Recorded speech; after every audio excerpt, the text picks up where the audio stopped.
If somebody believes a hadith is weak because of a technical reason, this person is not rejecting what the Prophet ﷺ said.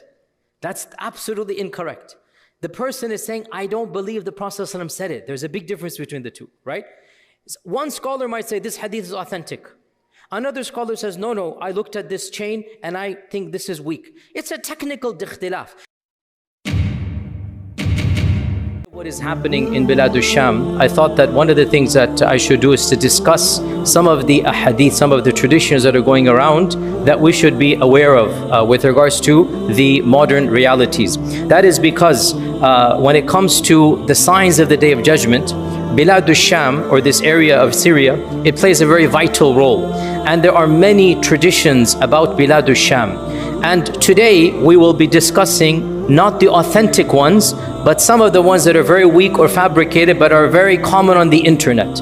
Because we should warn against the weak and the fabricated traditions, because too much is being read in, and people might become absorbed in trying to recreate what they think the hadith says. And this is a common problem throughout history. So today's brief lecture is a summary of some of the more common, fabricated or very weak traditions that I've seen being circulated on Twitter, on WhatsApp, on Facebook regarding the current situation in Bilad al-Sham. And by the way, we don't need weak and fabricated traditions. We have enough in the Quran and in the authentic Sunnah to tell us of the blessings of Bilad al-Sham. I just recited in Salatul Isha the whole verse about Allah subhanahu wa ta'ala mentioning that al-ardh allati barakna hawlahu, that subhanalladhi asra bi'abdi laylan min al-masjid al-harami ila al-masjid al-aqsa, that the masjid al-aqsa alladhi barakna hawlahu, everything around Masjid al-Aqsa is Mubarak. And Allah calls it al-ardh al-muqaddas, and Allah calls it the holy land. And the Prophet ﷺ said in a number of authentic traditions, he said that, oh Allah, bless us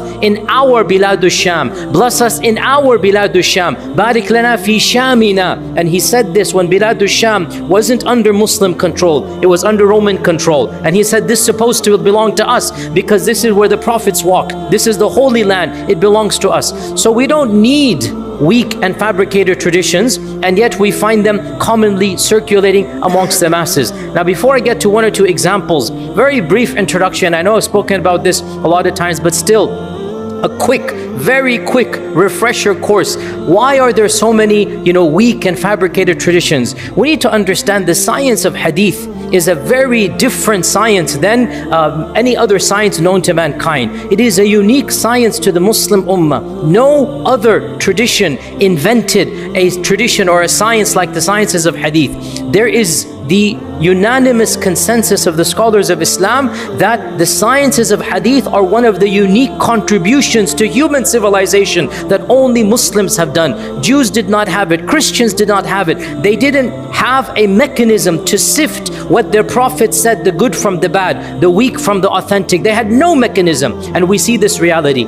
As for us, from the time of the Sahaba Tabi'un, from the earliest of times, Muslims understood that we need to figure out how to separate what the Prophet ﷺ actually said from what is being attributed to him. Why? Because the Quran was compiled in the life of the Prophet ﷺ, and within a year after he passed away, Abu Bakr as-Siddiq radiallahu anhu made the official copy of the Quran from Fatiha to Nas. As for hadith, hadith was organic. Hadith was not compiled in a book, because it was not possible to compile in a book. Because the Prophet ﷺ spoke for 23 years. Sahaba heard him throughout his life. And so as the Sahaba spread, the knowledge of what they heard also spread. So you had Sahaba spreading a hadith where they went. But along with the Sahaba spreading what the Prophet ﷺ said, you had people fabricating. You had people who wanted to, figure out a mechanism to justify their theological deviation, their political deviation, or their own interpretation. And they made up statements attributing it to the Prophet ﷺ. Along with this, you had another factor, and that is the normal reality of faulty memory. Can you imagine a simple example? If all of your family came together and began recollecting memories of your great-grandparents, let's say the legends that came down, right? For sure, all of your, cousins, second cousins would have some stories exactly the same. And then within yourselves, you'll have a little bit of difference. And then maybe one person will have a completely unique story. Maybe he messed up, he got it from another source, and he attributed it to your great-grandfather by an accidental mistake. It wasn't fabrication. Same thing happened with the hadith of the Prophet ﷺ, where you had intentional fabrication, and then you had faulty memories, people who don't know that well. And then you had the huffaz, the mutqinin, the scholars of hadith. So a science was developed called the science of hadith. And slowly but surely, there was a sifting that took place. And just to give you a simple example, a lot of people don't understand how difficult and how complex this science is. This was the course of my undergraduate study when I was studying in Medina. There was an entire college called the College of Hadith, and that's what it specializes in. Over 650 original books exist about hadith. Not 650. It is a massive encyclopedic enterprise. Scholars from the first generation and second generation all the way to the fifth generation, they are compiling original books of hadith. It's not just Bukhari and Muslim. You know Bukhari and Muslim because they're the best. In fact, over 600 books have been written in Islamic history attempting to compile hadith. The most famous of the earliest one is, of course, Imam Malik's Muwatta. Look at the date. Imam Malik died 179. So Imam Malik's Muwatta 179. And then of the latest books, for example, the Mustadrak of Al-Hakim or the Sunan of Al-Bayhaqi, 458 Hijrah. So from 179 to 450, that's not the end. There's even some written in the beginning of the 500s, which is giving you one of the famous books written. Al-Bayhaqi, you hear it? He died 458. Imagine 458 to 179, 300 years difference, right? From the first to the last. Between the two, geographic regions, you had scholars in Yemen, you had scholars in Samarkand, you had scholars in Egypt, you had scholars in Mecca and Medina, you had scholars around the world, each one of them compiling. Now you have a large corpus of books, and you have to sift through them. And our scholars categorize these books. That's why out of these 600 plus books, 6 of them became more famous. They were considered to be the more authentic. And of these 6, 2 are the most authentic by pretty much unanimous consensus, because their criterion or the strictest, that is Bukhari and Muslim. Now, long story short, I'm not going to teach obviously the sciences of hadith, but I will give you the reality, the end result. I'm going to give you the end result. How do you know if a hadith is authentic or not? The same way, how do you know which position of fiqh to follow? You have to ask the person whom you trust. That's all. There is no other way to do this. It's not your area of expertise, so you have to go to somebody whom you trust. And understandably, just like in any discipline, you're going to find a spectrum of opinion. Therefore, don't be surprised if a certain preacher or a speaker gives a hadith and says, oh, this is a good hadith, it's an authentic hadith. Another preacher says, no, this is not an authentic hadith. Such is the reality of hadith sciences. Don't be surprised. And one very important point to note, if somebody believes a hadith is weak because of a technical reason, this person is not rejecting what the Prophet ﷺ said. That's absolutely incorrect. The person is saying, I don't believe the Prophet ﷺ said it. There's a big difference between the two, right? One scholar might say this hadith is authentic. Another scholar says, no, I looked at this chain and I think this is weak. It's a technical ikhtilaf. So to reject a hadith because you think it is weak is not a rejection of what the Prophet ﷺ said. It's a rejection of him having said it. You see the difference between the two, right? And so please be careful of this distinction. Now, with that very long introduction, understand another point. Imam Ahmad famously remarked, there are 3 genres, the bulk of traditions are false in them. There are 3 areas, the bulk of what is narrated by the people, and Imam Ahmad, he's speaking around 250, 240 Hijrah. Imam Ahmad is speaking in the middle of the 3rd century. Imam Ahmad says, there are 3 areas, the bulk of what the people narrate, it's not authentic. One of them, tafsir, another of them, maghazi, and the third of them, the signs of the Day of Judgment, which is our topic today. Imam Ahmad himself said, most of what the people say about what's going to happen and this is going to happen, this is not authentic. He realizes, because this is where imagination, comes in. This is where people want to speak a lot about. So we have to be very careful when it comes to these types of traditions. Now, as I said, today I want to mention 1 or 2 very infamous weak or very weak narrations about what is happening in Bilad al-Sham. The first of them, and again, because there are many authentic, and I mentioned some of them, and there's another khutbah I gave a few years ago, the blessings of Syria. When the revolution happened, I gave a khutbah about the blessings of Syria. I mentioned many of the authentic traditions. Today, I want to mention one or two of the most infamous, inauthentic ones that I see circulating. So the first of them I want to mention is the infamous narration that is reported in a number of traditions. Now again, pause here. The scholars of the past did not have a problem narrating a weak tradition with its chain, because they're telling you that this is a weak chain. They're preaching and teaching to specialists. So Imam Ahmad ibn Hanbal, he has in his book many traditions that he himself considered weak. No problem, because he did not say, I'm only going to compile the authentic ones. That's Bukhari. If Bukhari has something in his Sahih, this means he thinks it is authentic. Muslim, this means authentic. As for Ahmad or Abu Dawud or the other books, they didn't have that high stringent condition. Why they didn't have it is beyond the scope of today's lecture, but suffice to say, if you had that strict condition, you would have to eliminate the bulk of traditions. That's why Bukhari really was the strictest, because he had a very high standard in doing so. So we have in Musnad Imam Ahmad many traditions that Imam Ahmad himself knew to be weak, but he wanted to record them that you know the chain, because if you know the chain, you can figure out it is weak. So Imam Ahmad has it in his book, and it is also in the Mustadrak of al-Hakim, and it is also in other books, which is the infamous hadith about the black flags coming from Khurasan. The black flags coming from Khurasan. Khurasan, of course, it is Transoxania, and it is these days, it is like Afghanistan and Samarkand and those regions. This is the land of Khurasan. So there's a famous hadith allegedly that our Prophet ﷺ allegedly said, this is a contested hadith, when you see the black flags coming from Khurasan, then go to those black flags, because in that army will be Khalifatullah al-Mahdi. This is one version of the hadith. When you see the black flags coming, then go to that army and support them, because within them will be Khalifatullah al-Mahdi.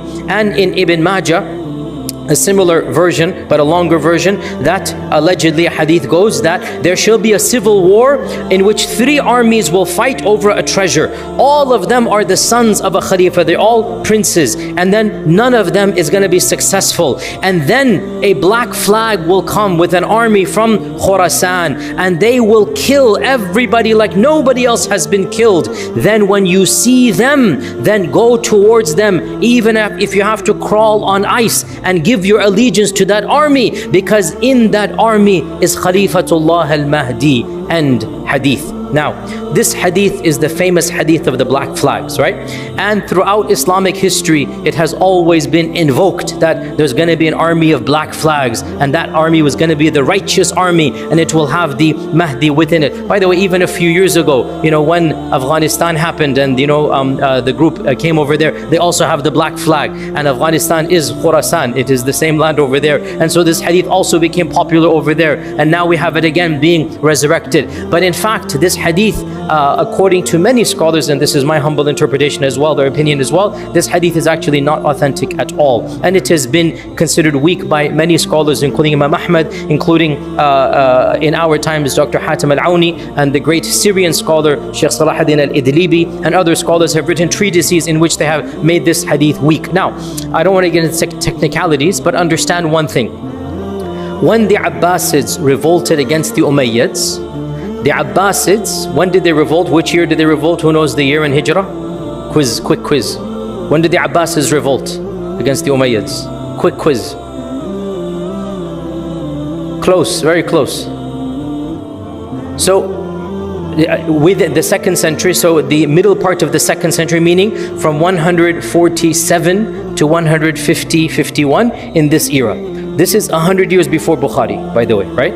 This is 100 years before Bukhari, 70 years before Imam Ahmad ibn Hanbal. So the Abbasids revolted against the Umayyads, right? Around 149 Hijrah was when it really began. The main person who led the revolts was from Khurasan, and his name is Abu Muslim al-Khurasani. And the banner that he used was black. You see where this is heading? So a lot of scholars have pointed out that these genres of traditions seem to support the Abbasid revolt against the Umayyads. And that's why these versions of the hadith, none of them are found in Bukhari and Muslim. None of them are in the most authentic books. We find them in the tertiary collections, and some of them might have slightly weak, and so later scholars say, oh, this is slightly weak, this is slightly weak, this is slightly weak. Put together, it becomes Hasan. This is the opinion of some of our scholars. We respect that. Other scholars say actually not only is every chain quite weak, but the content of it just goes against, it's fihi nakara. They say reject because it seems to very much, coordinate, if you like, or act as a instigator to the Umayyad and the Abbasid warfare that took place. And in fact, that's why Ibn al-Jawzi famously considered this hadith to be fabricated. Ibn al-Jawzi considered this hadith to be absolutely fabricated, and he put it in his famous book Al-Mawdu'at. And this notion of the Abbasids using this, by the way, it was actually so common in their time. They were the ones using this hadith as well, that in fact Al-Mansur, who is the real founder of the Abbasid dynasty, he's the one who founded the city of Baghdad. Al-Mansur named his son Abdullah al-Mahdi. He named his son al-Mahdi Abdullah, and his name is his name is Muhammad, and his name is Muhammad. His name was Abdullah. Mansur's name is Abdullah. So his son was Al-Mahdi Muhammad ibn Abdullah, and Al-Mahdi became the Khalifa after his father, because the father quite literally wanted this hadith to apply to his son. Quite literally, he named his son Al-Mahdi, and he named his son Abdullah, and his name was he named his son Muhammad, and his own name was Abdullah. So Muhammad ibn Abdullah, because another hadith says the Mahdi will be called after me. The Mahdi will call after me. So the Khalifa Al-Mansur quite literally wanted to enact a Hollywood script from these hadith, and he named his own son Al-Mahdi because he was hoping that his son would be the actual Mahdi that Allah sent. And Al-Mahdi, by the way, is the father of Harun al-Rashid. Harun al-Rashid is the father, Al-Mahdi is the father of Harun al-Rashid. And if you read Al-Mahdi's biography, I don't want to say too much, but clearly he was not the Mahdi. Let's leave it at that, okay? So this is the reality, by the way, of politics and siyasa, right? So in reality, this hadith is very fishy. It doesn't make any sense. And every few generations, an army wants to implement it by using black flags. An army, literally, because the hadith mentions black flags, they want to imitate it, and they want to find legitimacy, and so they use black flags, so much so that in our times black flags themselves have become infamous. We don't want to use black flags because of all the chaos caused. But why was it caused? Because the first flag of the Abbasids was a black flag. They would use that against the Umayyads, and ever since then, and because of this hadith, every subsequent generation. So in the analysis of many scholars of hadith, including yours truly, I'm a student of knowledge, but I strongly say this hadith is not authentic. It's not in the most authentic narrations, and every chain is very weak, and the content does not make any sense at all. Another hadith we'll mention, and then shall call it a day.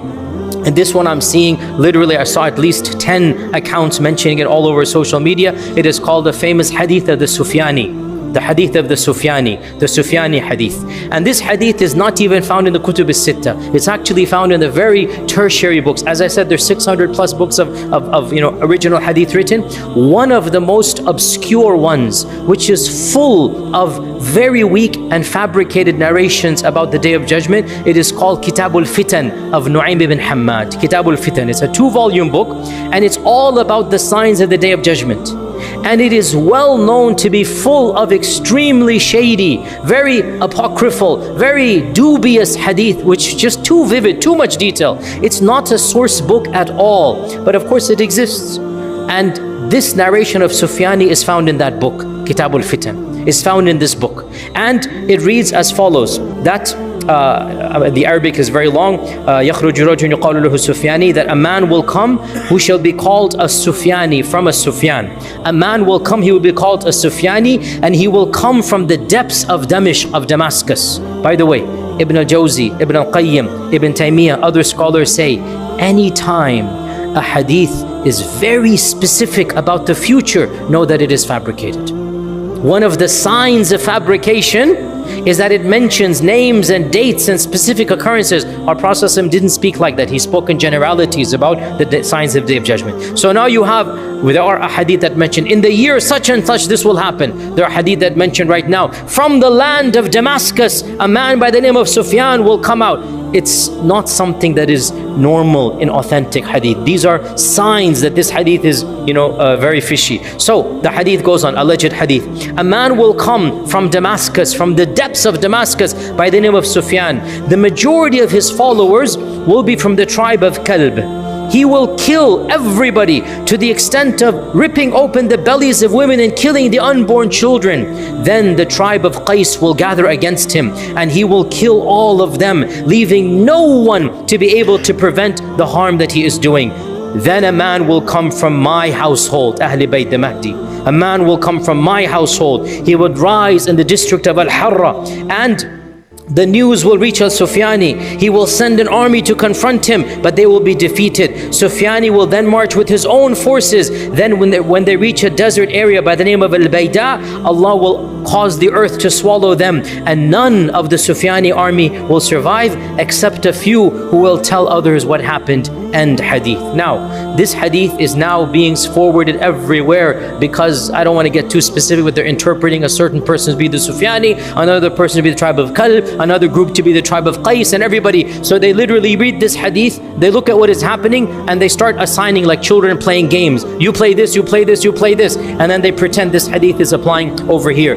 This should never be done, even with authentic traditions, much less weak and fabricated traditions. This should never be done, even with authentic traditions. Our scholars unanimously say, never take something that you find even in authentic hadith and presume that an incident in your generation is exactly what the Prophet referred to. How do you know? Could be another generation. You may interpret, you may say maybe, but never categorically link. Because history has shown every few generations something happens, and great scholars link an authentic hadith with what happens. Turns out they were wrong. In fact, even the Sahaba, they thought that Dajjal was amongst them. And the next tabi'un, they thought another person Dajjal. And the next person, every few generations, somebody comes and says, oh, this Dajjal, Dajjal, Dajjal. Well, alhamdulillah, he has not yet come, and may we never live to see him. May we not ever see, that time that comes for it. So never, ever apply even an authentic hadith to current events. How much more so when it is weak and fabricated? So this hadith talks about a figure known as Sufyani. What does Sufyani refer to? From the descendants of Sufyan, Abu Sufyan. And right then and there you realize something is fishy here, right? Because the Umayyads were despised by many groups of people, especially those who supported the Ahl al-Bayt. And so the notion is, not that I'm defending the Umayyads or criticizing, I'm just being factual right now. The Umayyads have a lot of good and they have a lot of bad as well. Just look at what they've done, a lot of good and a lot of bad. This is the reality, right? So I'm not defending, I'm not criticizing. I'm telling you factually, the Ahl al-Bayt, the supporters of the Ahl al-Bayt, the Shia to Ahl al-Bayt, they obviously did not like the Umayyads at all for many legitimate reasons. And so to say that there will be a civil war between a Sufyani and between an Ahl al-Bayt, automatically this is the reality of what was happening for the first 100 years of the Umayyad rule. Multiple civil wars between Hussein and radiallahu an and the Umayyads, and between Zayd and the Umayyads, and between so many times between so many of the Ahl al-Bayt and between the Umayyads. And then the Abbasids, I'll teach you a little bit of history, you should know this bit. The Abbasids, they double-crossed. They're politicians in the end of the day. The Abbasids allied with the Shia to Ahl al-Bayt. The Abbasids said, we're on your side. The Abbasids formed an alliance, Shia to Ahl al-Bayt. And then they revolted against the Umayyads. As soon as they got to power, first thing they did, massacred all of the Umayyads. Literally, they invited them to a peace treaty. They invited them to a banquet. Literally, this is one of the most infamous episodes of Islamic history. They promised them safety and security, and then they shut the doors and they massacred down to every last child. And then they massacred Abu Muslim al-Khurasani, their own general. Their own leader, they killed him because he was getting too powerful, too popular. And then they backstabbed the Shia to Ahl al-Bayt, whom they said that they would ally with, and they cut them off, imprisoned their imams, so on and so forth. This is politics. I'm not defending, I'm just telling you what happened. This is politics, right? So you can imagine in this, there were many battles that took place between the Sufyanids, i.e. the Umayyads, and between the Ahl al-Bayt. So to have a hadith that says there shall be a civil war between the Sufyanid and he's gonna kill people in the worst manner, and then a Mahdi figure will come. I mean, you automatically see it doesn't make any sense. And like I said, hardly any scholar consider this to be an authentic hadith. So please don't forward the Sufyani hadith. It is definitely not an authentic hadith. One final point that I want to mention here, a lot of people have asked me for my opinions about the reality of what is happening right now in Bilad al-Sham. Listen, brothers and sisters, I love to talk about classical stuff. I love Islamic history. I love Aqidah. I love Seerah. I try my best to not get involved in political analysis, because I firmly believe it's not the job of scholars to do so. And when we do so, detailed political analysis of current events, I think our mistakes probably are more than what is correct. And this is something I'm not saying. Ibn Khaldun very famously remarked this. Ibn Khaldun, go read his Muqaddimah. He has a chapter, go check this out. Chapter number 42. The chapter heading is called, "The majority of ulama are the furthest people from politics." This is the chapter heading. Ulama ab'adu nasi an siyasa. Literally he has this. He is making a remark here. The least qualified people to run political affairs. And I'm speaking as somebody who is inshallah part of the scholarly tradition. I've studied in that tradition. I love that tradition. And yet I warn ulama from getting involved in politics. I warn this and I try my best to implement it myself. Why? Ibn Khaldun remarks, and by the way, just for the advanced people in the audience here, subhanallah, what did Plato say about the ideal ruler? Who knows?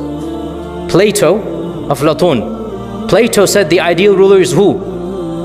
The philosopher, the Faylasuf, the Aqlani, the Rajul of Aql. Plato, in his theoretical mind, said the intellectual person should be the leader. Ibn Khaldun is the exact opposite. Ibn Khaldun is like, you should never put the intellectuals and the philosophical class and the ulama as leaders. And he says it in a polite way, but I will reinterpret. He says it very politely. He says that is because the ulama, they speak in generalities, and they speak in idealistic language, and they speak in, I'm gonna say, he didn't say, utopic visions and dreams, right? And they don't actually get involved down to the nitty-gritty of real. So let ulama preach utopic ideals. We want to lift people up to those ideals. When ulama try to apply those ideals to the reality, they mess up big time. And we see this anytime a group of clerics think they will run the country. Look, and I say this with love and respect. I know my critics go berserk over this, but I can't change facts. Go look around you. Look around you.